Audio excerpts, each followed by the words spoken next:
Dashboard पर आने के बाद अब हम इस पेज को, जो कि एक ब्लैंक सा पेज है, इसको अब प्रॉपरली एक वेब पेज में कन्वर्ट करना सीखेंगे। और यहाँ पर इनिशियल सीरीज़ में अभी जो हम लोगों को बात करनी है, काम करनी है, वो काम करना है और बात करनी है बॉडी के बारे में। ना हम अभी हेडर को एडिट करेंगे, ना छेड़ेंगे, ना फुटर को। तो भाई बॉडी के बारे में, बॉडी को हमने एडिट करना शुरू करना है, ठीक हो गया।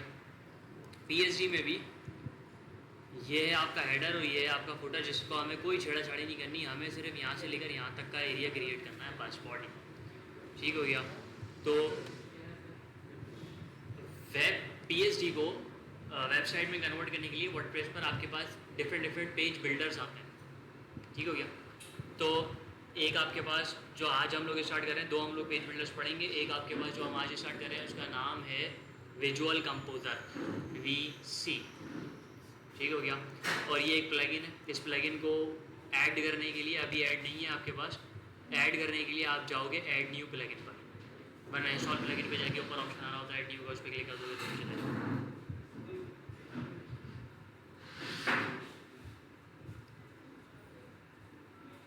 ठीक हो गया। और यहाँ पर आके आप सर्च करोगे विजुअल कंपोज़र, जो उसने हमें रिकमेंड करके दे दिया था। विजुअल कंपोज़र लिखोगे, ये सर्च करेगा। सर्च करने के बाद आपको ये रिज़ल्ट देगा, पहला वाला विजुअल कंपोज़र वेबसाइट बिल्डर, ठीक हो गया, जो कि अभी हम लोगों ने बताया, बात की। इसको इंस्टॉल करोगे, एक्टिवेट करोगे। अभी आपके पास पेजेस में एडिट पेज के अंदर विजुअल कंपोज़र के थ्रू एडिट करने का ऑप्शन नहीं था, लेकिन अब जब हम इसको इंस्टॉल और एक्टिवेट कर लेंगे तो आपके पास पेजेस को विजुअल कंपोज़र के थ्रू एडिट करने का ऑप्शन अवेलेबल हो जाएगा।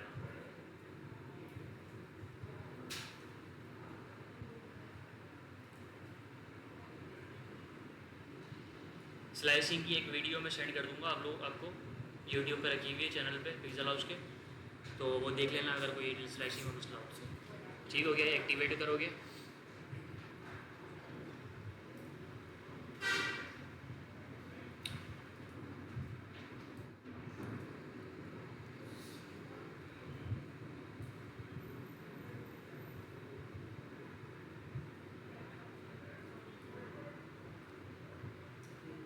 ठीक हो गया। यहाँ पर ही आपसे कुछ चीज़ें पूछेगा, आप चाहो तो इसका जवाब दे दो, नहीं चाहो तो कट कर दो, मर्जी, इतना कोई ख़ास ज़रूरी नहीं है।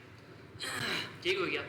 अब विजुअल कंपोज़र का ऑप्शन आ गया। अब आप आओगे पेजेस में और यहाँ पर आके इसको करोगे रिफ़्रेश, ताकि विजुअल कंपोज़र का ऑप्शन आपके पास अवेलेबल हो जाए।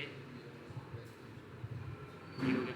और अगर पहले से पेजेस क्रिएट हैं, उनको आप विजुअल कंपोज़र से एडिट करना चाहते हो, तो उसके लिए आपके पास कर्सर लाओगे और यहाँ पर ऑप्शन आ गया, अब इस पर क्लिक करोगे तो अब आपका पेज विजुअल कंपोज़र पे ओपन होगा। पहले आपके पास जो ओपन हो रहा था वो हो रहा था क्लासिक एडिटर पे, है ना। अब आपके पास ओपन होगा विजुअल कंपोज़र पर, जो कि ओपन हो रहा है। ठीक हो गया। यहाँ पर ही आपको कुछ क्या कहते हैं स्टेप्स टिप्स देगा, चाहो तो पढ़ लो, वैसे हम लोग इसके बारे में बात करेंगे, ज़रूरत नहीं है हमें। Next click here to skip, खत्म कहानी। ठीक हो गया। ये आपके पास इसने पेज को एडिट हमारे विजुअल कंपोज़र पे ओपन कर दिया। विजुअल कंपोज़र पे यहाँ पर हम पेजेस पर आते हैं। पेजेस पर आ गए।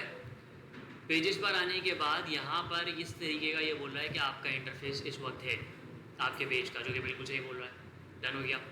अब हम लोगों को पूरी बॉडी स्क्रैच से बनानी है, तो अब हमें पीएचडी के मुताबिक सबसे पहला जो सेक्शन चाहिए वो चाहिए हेडर का सेक्शन। ठीक हो गया। ये वाला हमें हेडर का सेक्शन चाहिए सबसे पहले, पैराग्राफ नहीं चाहिए। पैराग्राफ तो हमने सिर्फ शूट करवाने के लिए लिख दिया था। अब हम इसको करेंगे डिलीट, गया। ठीक हो गया। अब यहाँ पर आप प्लस के आइकन पे क्लिक करोगे।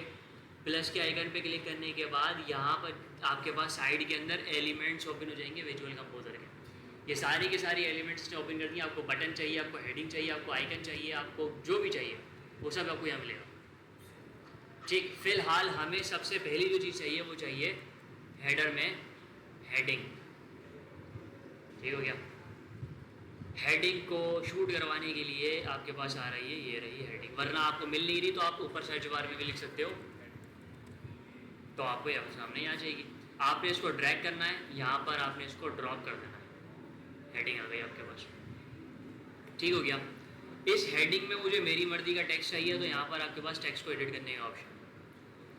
अब आप यहाँ पर आओगे, आपने यहाँ पर इसको किया जूम हेडिंग पर थोड़ा सा, और move tool, double click, okay, content select हो जाएगा, इसको करोगे कॉपी, कंट्रोल सी, यहाँ पर करोगे पेस्ट, चेंज हो गया कंटेंट, ठीक हो गया। चेंज होने के बाद कंटेंट, सबसे पहला काम हम लोगों को ये करना है कि बैकग्राउंड के ऊपर हमारी इमेज आ रही है इस हेडर की, जो कि हमारे यहाँ पर नहीं आ रही है इस वक्त। तो बैकग्राउंड के ऊपर इमेज को शूट करवाने के लिए यहाँ पर आपके पास ऑप्शन दिए हैं दो। ये जो ऑप्शन है ये है एडिट रो। रो के साथ कुछ भी छेड़ाछाड़ी करनी है तो वो आप यहाँ से एडिट करोगे। बराबर वाला जो आपके पास ऑप्शन है ये है एडिट कॉलन। कॉलन के साथ कुछ भी छेड़ाछाड़ी करनी है तो वो आप यहाँ से करोगे। हमें पूरे सेक्शन यानी कि पूरे रो को एडिट करना है, तो आप इधर आ जाओगे और एडिट के ऊपर क्लिक करोगे। जैसे ही आप एडिट के ऊपर क्लिक करोगे, यहाँ पर रो को एडिट करने के सारे ऑप्शन ये खोल कर दे देगा आपको। अब आपको यहाँ पर डिफरेंट पैटर्न्स दे रहा है रो के, आपको किस तरीके की रो चाहिए। हमें जैसी है वैसी चाहिए, पूरी रो चाहिए एक ही, ठीक हो गया। उसके बाद आपको इमेज शूट करवानी है बैकग्राउंड पे, तो बैकग्राउंड पे इमेज शूट करवाने के लिए आप जाते हो डिज़ाइन के ऊपर। डिज़ाइन के ऊपर क्लिक करने के बाद आप क्लिक करोगे डिज़ाइन ऑप्शंस पर, ड्रॉप डाउन क्लिक किया, क्लिक करने के बाद स्क्रॉल करोगे नीचे, स्क्रॉल करने के बाद ये रहा ऑप्शन बैकग्राउंड इमेज का, इसके ऊपर क्लिक करोगे और यहाँ पर ही आपसे बोलेगा कि भाई बैकग्राउंड इमेज अपलोड करो। आप ड्रैग एंड ड्रॉप भी कर सकते हो, अपलोड फाइल पे क्लिक करके चूज़ भी कर सकते हो, मर्जी। तो हम ड्रैग कर देते हैं। मेरे पास स्लाइसिंग अभी मैंने जो करवाई है यहाँ पर, आगे ये एक्सट्रैक्ट कर लेते हैं इसको यहाँ पे, कहाँ गया स्लाइसिंग। मेरे पास पहले से स्लाइस हुई भी रखी हुई है, तो इसलिए हम टाइम वेस्ट नहीं कर रहे। 01 PSG इमेज इसके अंदर गए, ये रहा हेडर, ड्रैग किया, ड्रॉप किया, वरना आप चूज़ कर लेना, मर्जी आपकी, ठीक हो गया। यहाँ पर सिलेक्ट हो गया, सिलेक्ट हुआ हुआ आता है by default. Drag and drop करने के बाद आपने सिर्फ क्लिक करना होता है सिलेक्ट के ऊपर, और आपके सामने हेडर कॉल हो गया, ठीक हो गया। इतने में आप अपडेट करते हैं। अपडेट करने के लिए ये रहा अपडेट या सेव चेंजेस, जो भी ले लो उसको, क्लिक करोगे टिक पर, तो ये आपका इतना काम सेव हो जाएगा। अब देखेंगे हम आउटपुट की क्या बना, कैसा आ रहा है आउटपुट। सबसे पहले तो भाई प्रॉब्लम ये आ रही है कि हमारी PSG के मुताबिक ये विजेट्स नहीं है, जबकि हमारे पास आ रहे हैं। इन विजेट्स को हटाने के दो तरीके हैं। एक तो आप जाओ विजेट्स में, वहाँ से इन विजेट्स को डिलीट कर दो, लेकिन हम ये विजेट्स डिलीट नहीं करना चाहते। हम चाहते हैं सिर्फ इस पेज से ये रिमूव हो जाए, हट जाए। तो इसके लिए आप पेजेस पर आओगे, पेजेस पर आने के बाद होम को करोगे सिर्फ एडिट, तो होम का वही क्लासिक एडिटर वाला, अगर आप एडिट पे क्लिक करते हो तो क्लासिक एडिटर वाला पेज ओपन होगा, एडिट विद विजुअल कंपोजर तो विजुअल कंपोजर वाला पेज ओपन होगा, ठीक हो गया। यहाँ पर आने के बाद आप थोड़ा सा स्क्रॉल करोगे, स्क्रॉल करने के बाद यहाँ पर आपके पास एक ऑप्शन आ रहा होता है टेम्पलेट, इस पर आपने क्लिक किया। यहाँ पर अभी ये ऑप्शन नहीं दे रहा, तो हमें फिर दूसरा तरीका ढूंढना पड़ेगा। यहाँ पर आपके पास ऑप्शन आता है फुल विड्थ का, जो कि अभी नहीं दे रहा, खैर कोई प्रॉब्लम नहीं है। अब हम आते हैं यहाँ पर विजुअल कंपोजर पर। विजुअल कंपोजर पर आने के बाद एडिट रो, रो के सारे ऑप्शंस आ गए। यहाँ पर आप करोगे अपनी रो को स्ट्रेच्ड, स्ट्रेच पे क्लिक किया। अब आपकी रो 100% पे चली जाएगी, ठीक हो गया। 100% पे जाने के बाद आपने किया सेव और किया रिफ्रेश, डन हो गया भाई। अभी भी आपके विजेट्स नहीं गए, रो 100% पे चली गई है, मगर नहीं, हमसे थोड़ी सी गलती हो गई भाई। ये करना है बीच वाला स्ट्रेच्ड ओनली, दोनों में ये फ़र्क है। स्ट्रेच का अगर ये वाला क्लिक करोगे तो आप कंट्रोल माइनस करने पे आपका कंटेंट सेंटर लेफ्ट साइड पर जा रहा है, जो कि गलत पॉइंट ऑफ व्यू है एक डेवलपर का। कंट्रोल माइनस करने पे कंटेंट सेंटर में आना चाहिए, तो इसीलिए हमने सेकंड वाले ऑप्शन के ऊपर क्लिक किया, सेव कर दिया, रिफ्रेश करते हैं। अभी भी रो 100% पर ही रहेगी, बस कॉलन कंट्रोल माइनस करने पे सेंटर में आ जाएगा, डन हो गया, ठीक है भाई। अब यहाँ पर विजेट्स ख़त्म करने हैं। विजेट्स को ख़त्म करने के लिए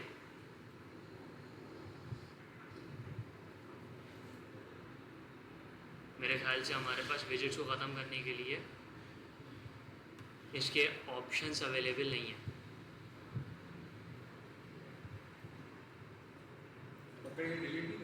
डिलीट कर सकते हैं बिल्कुल, लेकिन मैं दूसरा ऑप्शन देख रहा था कि हमें डिलीट ना करना पड़े। आखिरी हल तो वही है, हाँ, लेकिन मैं ये देख रहा था कि अगर डिलीट ना करना पड़े। एक चीज़ और है, आपको मैं शुरू में ही बता दूं कि आपके पास वर्डप्रेस पे आप बहुत ज़्यादा रिस्ट्रिक्ट रहते हो। अगर आप चीज़ करना चाहते हो और वो अगर नहीं हो पा रही तो फिर हम उसका दूसरा तरीका देखते हैं। उसकी वजह ये है कि वर्डप्रेस एक CMS है, ये आपको रिस्ट्रिक्ट करता है। ये इस वर्ड पे मैंने बताया हुआ है, ना इसकी चलती है ना सिर्फ आपकी चलती है, दोनों की चलेगी थोड़ी थोड़ी।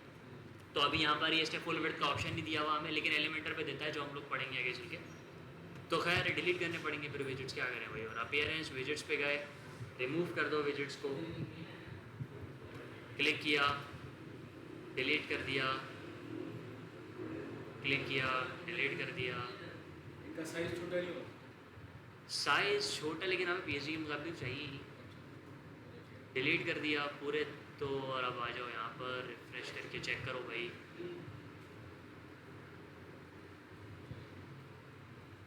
डिलीट करने के बाद मुझे याद आई है कि वो ऑप्शन, चलो दोबारा कॉल करवाते हैं। वो वाला ऑप्शन ज़्यादा बेहतर और पता होना चाहिए। तो खैर दोबारा कॉल करवा लेते हैं। ये रहा कैलेंडर, एक ही कॉल करवा लेते हैं, डिफरेंस ही तो देखना है। डन, पेज रिफ्रेश, विजिट आ जाएंगे दोबारा। ये जो स्पेस नीचे आ रहा था ये आपकी विजिट की वजह से ही आ रहा था। डन हो गया, आ गया आपकी विजिट। पेज की सेटिंग के लिए आपके पास फुल विड्थ करने के लिए एक तो आपके पास ऑप्शन आता है यहाँ पर, जो कि अभी हम लोगों ने बात की पेजेस के अंदर जाके, वो नहीं था। तो उसके बाद आपके पास एक और ऑप्शन आता है कस्टमाइज में। अरे बाप रे, इसी पर ही क्लिक करते हैं।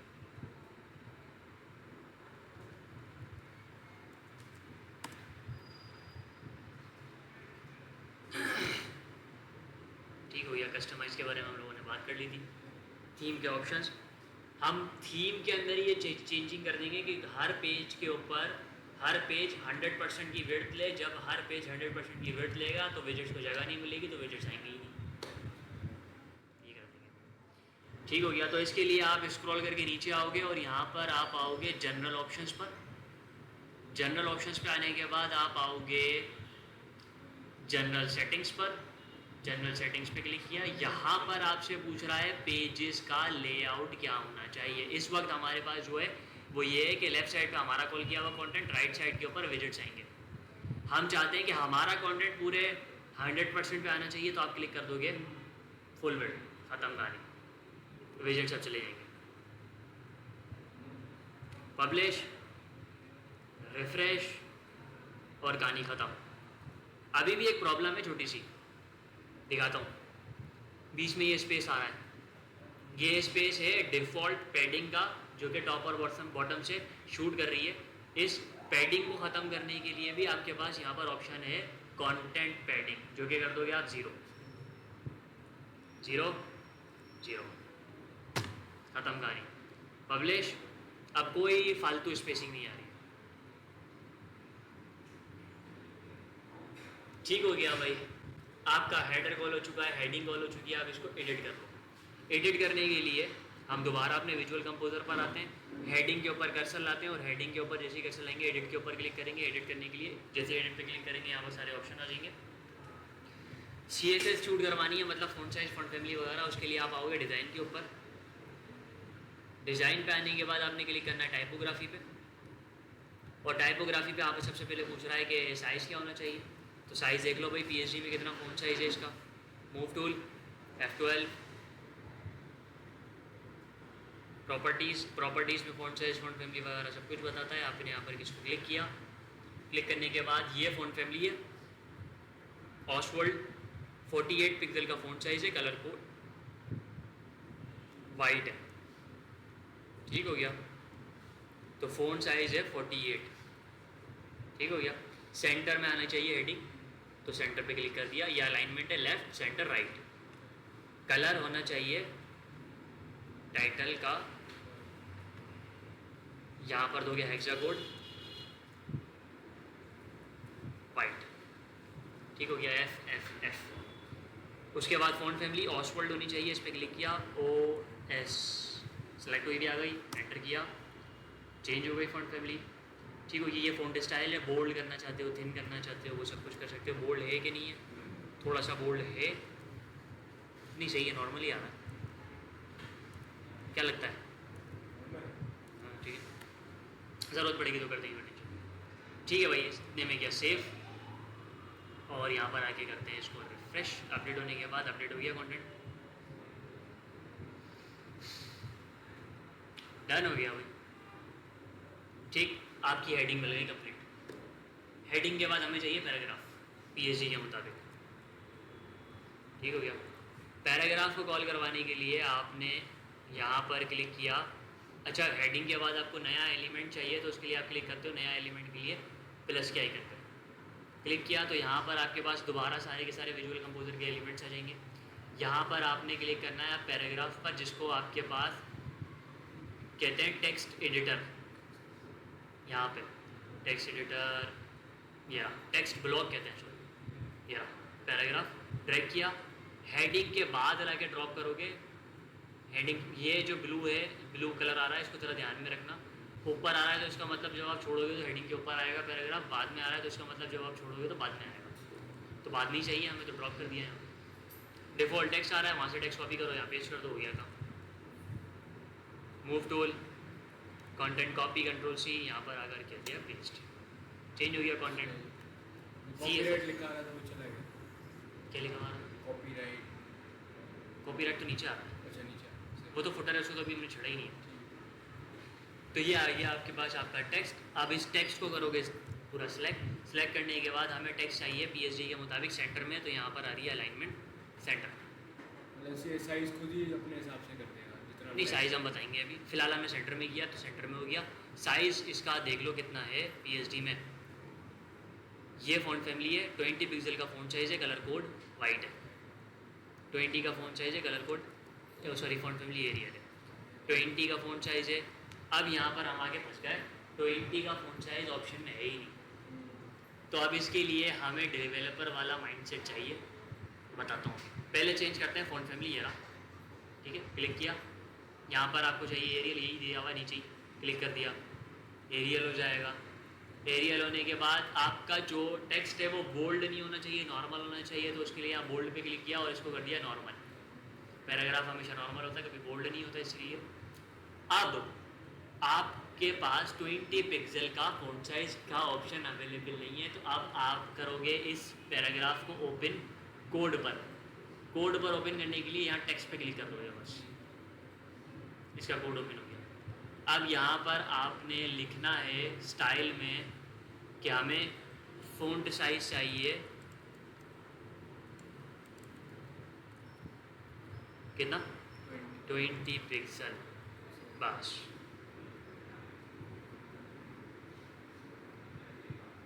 और किया है इसको यहाँ पर रिफ्रेश,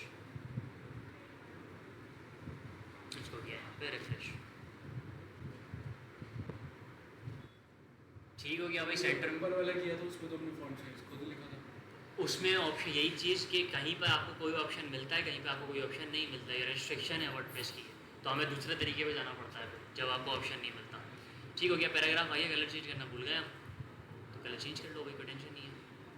कलर सेलेक्ट किया, सेलेक्ट करने के बाद कलर कोड यहाँ पर है, ये रहा, टेक्स्ट कलर वाइट। वाइट दिया हुआ था तो मैंने क्लिक कर दिया, वरना आप कस्टम पे क्लिक करोगे और हेक्सा कोड बता दोगे यहाँ पर। ठीक हो गया, FID है तो सही हुआ है। टेक्स्ट पर आया, अगेन फ़ॉन्ट साइज 20 बिल्कुल परफेक्ट हुआ हुआ है। अपडेट किया, रिफ्रेश किया, डन हो गया। थोड़ा सा हम लोगों को अब अलाइनमेंट एडजस्ट करनी है। अलाइनमेंट एडजस्ट करने का मतलब है टॉप से मुझे थोड़ा सा स्पेस चाहिए रो के अंदर, तो यहाँ पर मेजरमेंट टूल लिया और मेजर कर लिया। ठीक है, कितना आ रहा है, 90 पिक्सल्स। ठीक, यहाँ पर ऊपर बताता है मेजरमेंट 90 पिक्सल्स आ रहा है, टॉप और बॉटम की H में बताता है, लेफ्ट और राइट की W में बताता है। तो यहाँ पर हमें चाहिए 90 टॉप से, बॉटम से हमें चाहिए होगा 65। तो पैडिंग शूट करवाने के लिए आपने रो को एडिट किया, दोबारा रो को एडिट करने के बाद आप डिज़ाइन पर आए, डिज़ाइन पर आने के बाद आपको यहाँ दिया हुआ है पैडिंग। इस वक्त टॉप से पैडिंग शूट कर दी है 30, आपको चाहिए 70 ना, तो यहाँ पर आपने लिख दिया 70। बॉटम से आपको चाहिए 65। ठीक हो गया, सिंपल, शूट करेगा। ये है पैडिंग का ऑप्शन, चारों, left right top bottom. Border shoot करवाना है तो ये बॉर्डर के ऑप्शंस हैं, बॉर्डर और मार्जिन के बाहर। अपडेट पे क्लिक किया और रिफ्रेश किया, डन हो गया, पैडिंग शूट कर गई है। अब पैराग्राफ हमारी पीएचडी के मुताबिक नहीं आ रहा। पीएचडी के अंदर अगर नोटिस करो तो हेडिंग से काफ़ी ज़्यादा आगे है, जबकि यहाँ पर ऐसा नहीं है। तो यहाँ पर ये जो आपकी ग्रीन लाइन है, इससे कितना पिक्सल आपको पैराग्राफ आगे की तरफ खिसकाना है, वो आपकी ये भी पैडिंग ही है जो आप लेफ्ट और राइट से शूट करवाओगे। तो कितना आ रहा है टॉप पर 130, लेफ्ट और राइट 130 पिक्सल। तो इसके लिए दोबारा विजुअल कंपोजर पर आए। अब आपको पैराग्राफ के ऊपर शूट करवाना तो पैराग्राफ को एडिट किया, और पैडिंग शूट करवानी है तो डिज़ाइन पर आए, पैडिंग लेफ्ट और राइट 130, इधर से भी 130, अपडेट किया, आके रिफ्रेश किया,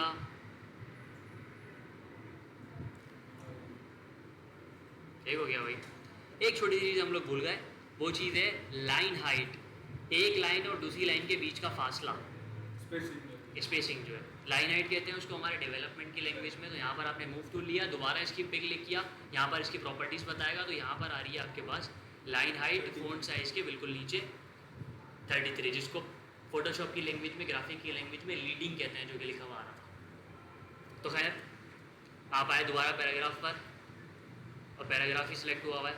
तो यहाँ पर आपने किया पैराग्राफ की लाइन हाइट, आपको चाहिए पिक्सल में। पिक्सल में अगेन नहीं दिया हुआ पिक्सल में हमें, तो कोई नहीं, आ जाओ यहाँ। जो चीज़ नहीं दी हुई उसका हल है हमारे पास। फ़ॉन्ट साइज़ के बाद आप लोग लिख दो लाइन हाइट 33, शूट कर गई, अपडेट। लाइन के बाद डैश डालना जरूरी है। लाइन के बाद डैश डालना जरूरी है। लाइन हाइट इसी तरीके से लिखना है, कोडिंग, फॉन्ट साइज भी ऐसे। फॉन्ट साइज भी ऐसे लिखना है। डन हो गया भाई। अब हमें चाहिए पैराग्राफ के बाद बटन। बटन कॉल करवाना है, कोई टेंशन नहीं है। प्लस का नया एलिमेंट चाहिए, प्लस के आइकन पे क्लिक किया। अब हमें चाहिए बटन, तो यहाँ पर दिया हुआ होगा आपको बटन। ड्रैग किया, पैराग्राफ के बाद ड्रॉप किया, बटन आएगी। टेक्स्ट चेंज कर दो, क्या है भाई, रीड मोर है, move tool, double click, text copy, text paste, ठीक हो गया। लिंक लगाना है इस बटन के ऊपर, तो वो यहाँ से लग जाता है। यहाँ पर आप पेस्ट कर दोगे लिंक, और इस पर क्लिक कर दोगे, लिंक लग जाएगा। फिलहाल हमें नहीं लगाना। तो हम आते हैं डिज़ाइन की तरफ। इसके सबसे पहले सेंटर में आना चाहिए, सेंटर में आ जाए। ठीक, शेप आप बता दो, स्क्वायर होना चाहिए, कर्व होना चाहिए, या सर्किल होना चाहिए। ठीक, यहाँ पर आपका साइज़ पूछ रहा है स्मॉल, मीडियम, लार्ज। मेरे ख्याल से पीएससी के मुताबिक हमें लार्ज रखना पड़ेगा, थोड़ा सा बड़ा है। ठीक हो गया। इसके बाद आप स्ट्रेच, स्ट्रेच का मतलब है जो आपका बटन है वो पूरी रो की विड्थ लेगा। दिखा देता हूँ मैं। स्ट्रेच पे क्लिक करोगे, स्ट्रेच हो जाएगा। नहीं करोगे, नहीं होगा। Simple question. कलर क्या रखना है टाइटल का? टाइटल का कलर का मतलब टेक्स्ट का कलर क्या होना चाहिए? वाइट ही रखना चाहते हैं हम, वाइट ही है बाय डिफ़ॉल्ट, उधर भी वाइट ही होगा, तो चेंज करने की ज़रूरत नहीं है। बैकग्राउंड कलर चेंज होगा, उसके लिए कलर पिक कर लिया आपने, क्लिक किया, कोड को कॉपी किया, यहाँ पर आए बैकग्राउंड कलर के ऊपर, यहाँ पर आपने हैश के साथ कलर कोड पेस्ट कर दिया, कलर कोड चेंज हो गया। ठीक हो गया भाई। अब आपको अगर इसकी पैडिंग वगैरह, मार्जिन वगैरह एडजस्ट करनी है तो वो डिज़ाइन ऑप्शन से होगी। इस वक्त जो पैडिंग शूट कर रही है वो यहाँ पर ये बता रहा है टॉप बॉटम 2020, लेफ्ट और राइट 56 56। आप अपनी मर्जी की भी दे सकते हो, कोई फर्क नहीं पड़ता। ठीक है, तो फिलहाल इतने में किया अपडेट, और यहाँ पर आप क्या कर लो रिफ्रेश, बटन शूट हो जाएगा। ठीक, अब एक छोटी सी चीज़ कि आपस में टेक्स्ट के बीच में कितना स्पेस है वो भी आपको मेजर करना है। अभी तो हमने पैराग्राफ और टेक्स्ट के बीच में कोई स्पेस नहीं दिया, तो अब आप यहाँ पर मेजर करो कि आपको पैराग्राफ और हेडिंग के बीच में कितना स्पेस चाहिए 30, और पैराग्राफ और एंकर के बीच में कितना स्पेस चाहिए 47, मतलब ऑलमोस्ट 45 राउंड ऑफ करेंगे तो टॉप से था 30, बॉटम से था 45। अब आप यहाँ पर इसको शूट करवाने के लिए बटन को टॉप से दे दो मार्जिन और पैराग्राफ को भी टॉप से मार्जिन दे दो। इससे बेहतर है कि हम एक काम करें, पैराग्राफ बीच में आ रहा है, पैराग्राफ को मार्जिन टॉप दें, मार्जिन बॉटम दें, स्पेस आ जाएगा टॉप और बॉटम से दोनों के बीच में। तो यहाँ पर हमने पैराग्राफ को सिलेक्ट किया, डिज़ाइन में आए मार्जिन देने के लिए, ये आ रहा है मार्जिन, टॉप से चाहिए था हमें, बॉटम से चाहिए था हमें भाई, बॉटम से चाहिए था 45। डन हो गया भाई, अपडेट करो, आउटपुट चेक कर लो, रिफ्रेश, डन हो गया भाई। ये बन गया आपकी हमारी रो। कंट्रोल माइनस किया, कंटेंट बिल्कुल सेंटर में परफेक्ट है, कोई टेंशन नहीं है, ठीक हो गया, डन हो गया। कुछ मसला कुछ पूछना है इतने में तो पूछ सकते हो, ठीक। फर्स्ट टेक्स्ट जो लिखा था वो कैसे लिखा था? ये हेडिंग कॉल करवाई थी, अच्छा हेडिंग के अंदर लिखा। हेडिंग के अंदर लिखा था, यहाँ पर एलिमेंट्स पे गए थे हम, ये हेडिंग ड्रैग की, ड्रॉप किया बस, और फिर टेक्स्ट चेंज कर दिया, CSS चेंज कर दी, हो गया हमारा काम, ठीक हो गया। आज के लिए